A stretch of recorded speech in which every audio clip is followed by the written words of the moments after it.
Topaz's signature icon might actually not be worth it. If you don't know, the 4-star Swordplay is pretty damn great on Topaz, especially at S5. It is said to be rivaling her signature, and that is what I'm gonna find out in today's video. Hello internet! I've recently heard of the trend with Topaz's nickname. Apparently you guys call her Top Ass. That's very clever, guys. In terms of the stat line, we got the same one with my last showcase as well. But the main thing is we want to compare Worrisome Blissful with an S5 Swordplay. And I max both so you don't have to. And if you're wondering what about a hurt a store like well, I kinda can't afford it, so. Honestly, just by the wording though, it doesn't give you any like damage increase unless you beat a character. So this is gonna be hard to like activate anyway. The idea is that the 16% damage dealt increase on a single target is so significant that it might just do more damage or about the same as her signature. If that is the case, you might just not need this if you have like a couple of sword plays. And in order to compare it well, I'm gonna set up a team where it is just this. 3 characters, that's all it is. This will basically mean we're measuring Topaz's damage alone. But don't worry, once we finish this, we're gonna actually go with like an actual team to test out how it works in actual combat. But here we go. Now then, we have Topaz's turn. I did use my technique, so all I have to do is E and I'll get my ulti. I'm gonna let Numby take the turn here first, and then I'll use my ulti. It really doesn't matter what I do here. This might not be efficient, but all I need to do is to go with the same steps with both ends, with both light cones, just to see who does more damage, right? I'm gonna slow this down actually, just to get a better gather at this. Here comes the Numby. I'm hoping to not miss any crits, and I did about 30k, almost 31k. And here comes the skill. I'm expecting about 30k as well if I don't miss the crit, and yes, I did not, with the final Numby hit in the ulti doing 12. So that is on her signature.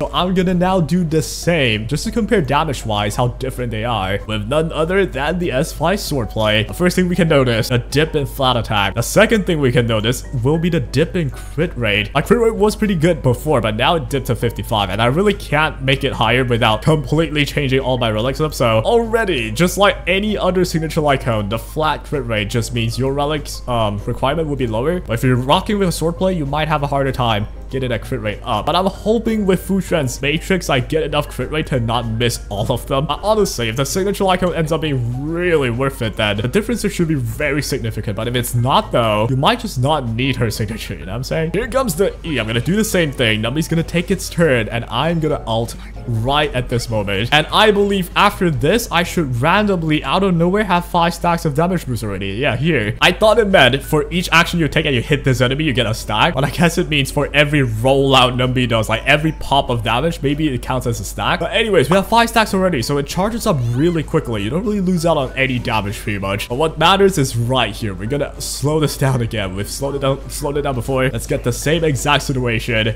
And boom, we did, I think, miss a crit, but 30k with her signature, I did 31 almost. Like the difference was probably like 800 damage there. Not that big. Anyways, now comes the E. I kind of forgot how much damage I did already, but you guys will know. 30k there, 11k there. Okay, I think I didn't miss too many crits there. So we are done with the damage testing, at least on her own. Later after this, we'll test her out in an actual comp. 5k with the math, guys. I'm using snipping tool, dude. They thought that's too overrated. Left side signature, right side Swordplay. Swordplay missed more crit. Signature missed less. Well, that's basically due to the, you know, 18% CR or whatever the amount is. But I basically got rid of the 2 extra missed crits and assumed they're crits. If I do that, my actual total is like 75k, which is 1% higher than my signature. That's on S5 Swordplay. Let me just make sure. S5. Yeah, you can read that surely, right? So surprisingly to me, even with that much flat stat difference, Swordplay is actually outperforming her signature, at least if you set it up that way. But that's impossible. You don't usually just set up a team like that, right? One thing that you must take into consideration is that the 2 stacks of Tame gets me crit damage increase, and this crit damage increase is for your whole team, including yourself. So in the normal team setup where you have multiple characters, that 12% crit damage dealt increase is gonna absolutely mean more total damage team-wise as compared to if you would just done Swordplay. So now what I'm gonna do is use an actual team. We will run a team like this. I'm using Topaz's signature right now, which the main thing we want to find out is, can Himiko benefit a bunch from the crit damage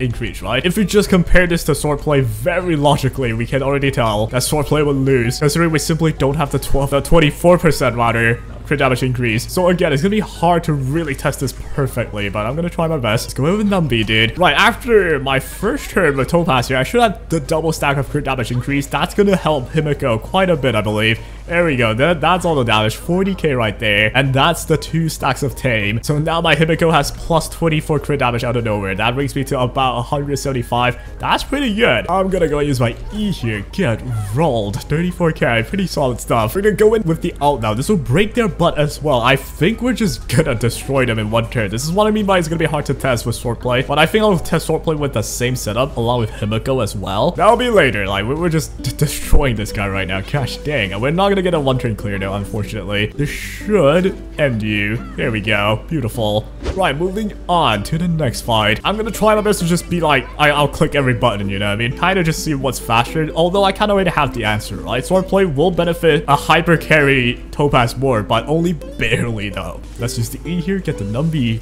freaking roll up going, dude. Right, here we go. This is the 1 turn I have to just use a Q. I have my ult anyway, so that'll work out absolutely fine.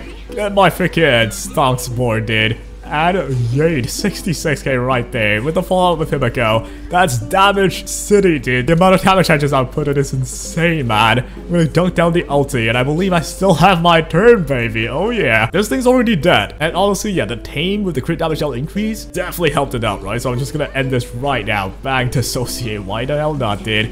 That'll definitely just end you. There we go. Well, we're on a decent track. We're clearing this really quickly as well. It's not like a 1 turn clear like Jingliu and Danhen could do. And here comes the Tame stacks in action. We're doing some damage here. 29k right there. Her signature icon definitely gives this, you know, idea of synergizing. It's a lot more fun, but with Swordplay, it's more selfish. I think that's the best way to put it. And we finished it in 3 cycles. I'm pretty sure with the Swordplay, I will do practically the same, but we'll find out, right? Here comes the Swordplay. I'm gonna have to preface this again. If you use a hypercarry Topaz and compare both of them with different icons, Swordplay will probably be the best by like 1%, that is. But usually you don't run hypercarry Topaz though, I don't think. It's not that you can't, but I don't think she's designed to be used that way. You could, but I think her potential is not that. You get what I mean, man. I feel like a nerd today, dude. I've been sitting here with my calculator in my hand, sweaty palms and everything, man. Right, let's see if we can clear it in 3 cycles as well. I'm pretty sure we could, and the difference will be marginal. Right, with Swordplay, we definitely want to, like, you know, hit people as many times as we can. Let's go ahead and roll out with the ultimate right here. This animation, man. All Numby, dude. Forget about Topaz. All we need for Topaz is her sprite, dude. That's hot enough. Here comes the Numby hit. And boom, 50k. Still doing very good damage with like a proper Asta setup, right? Now the question is, does the crit damage matter that much that you would rather have the signature light code? Right, anyways, I'm gonna try and do the exact same steps I've done before. 56k. Get my Himiko. The follow attack. This should just be done, actually, no? Get the dunk down, and boom. Okay. I think we're exactly synced up right now, but if this E kills, Swordplay's extra damage actually is coming through then. Let's test it out, dude. Bang.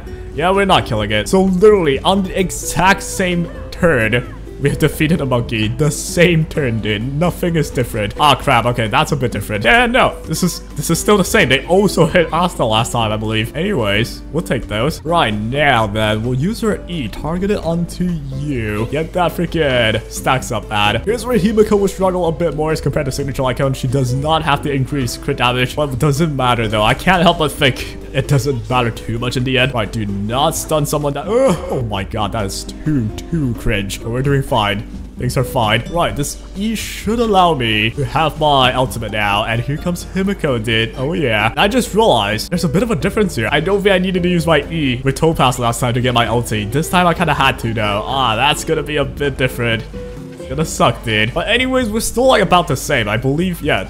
Freaking Numby still had to do this to end this. Exactly. I think we're still exactly synced up. Right, here comes the E from you. Get Numby to turn again. We'll rack up the damage slowly again. Ow. Use our E into our ulti. We are still exactly synced up. Okay, that's a lot different. I did not miss my crit on my ulti. Do you know how much crit you have? You have 90.7, bro. Don't miss the crit like that, man. And of course, there's dissociation, so things are... It's hard to, like, test things very fairly in-game. to be honest. There's too many like variables, but this is to be expected. There's nothing in the game that's just as dead as on paper calculations, right? Things are gonna be different. Monkeys are gonna spawn. They're gonna be a nuisance. But regardless, I think at the same exact timing, we are able to clear this. There we go. And voila! There's some RNG involved, but more or less, there's like barely any difference. And that, ladies and gents, is Topaz with Swordplay did. At this point, I've already reviewed the footage, and I am a bit faster, although that could be attributed to RNG. But on her own account, it is a bit faster, and I can clearly see that Himiko has been doing more damage on that comp, which makes sense. You get the 24% more damage, but in the end, the difference is not that big. It's not like one is 100% like landslide victory against the other. But another thing I have to say is the crit rate not being on Swordplay is gonna be a bit of a headache as you get less consistent, right? So if all you need is damage on Topaz, Swordplay actually is gonna be more than enough. They pretty much do exactly the same in terms of just their own damage. But what sets them apart is just their allies. The 24% crit damage does rack up with every attack that your ally does. The more their allies do attacks, the more damage the discrepancy gets. But even then, in the end, I cleared in the same cycle. There could have been some RNG, like crits or no crits, dissociate or non-dissociate. Differences are really that big. So I was honestly suggest free to play to go for Swordplay. If you have like a couple of copies of it, just slap it up. You don't have to like, you know, save your summons for anything else in the future, right? This one's like good, but Swordplay does more than enough. That's my opinion. Now, you don't have to agree. Take the information you got here and, you know, get your own conclusion. That'd be the best. But anyways, guys, that'll be all for today. I hope you guys learned a thing or two and enjoyed. I have no life, so I do videos based on a single comment. It has happened before, so yeah, comment down below, dude. I'll also be starting streaming soon on Twitch, I think. I'm a bit shy, guys, but anyways, I hope you guys are there when the time comes. I'll be uploading more Topaz stuff in the next few days, so yeah, stay tuned and take care.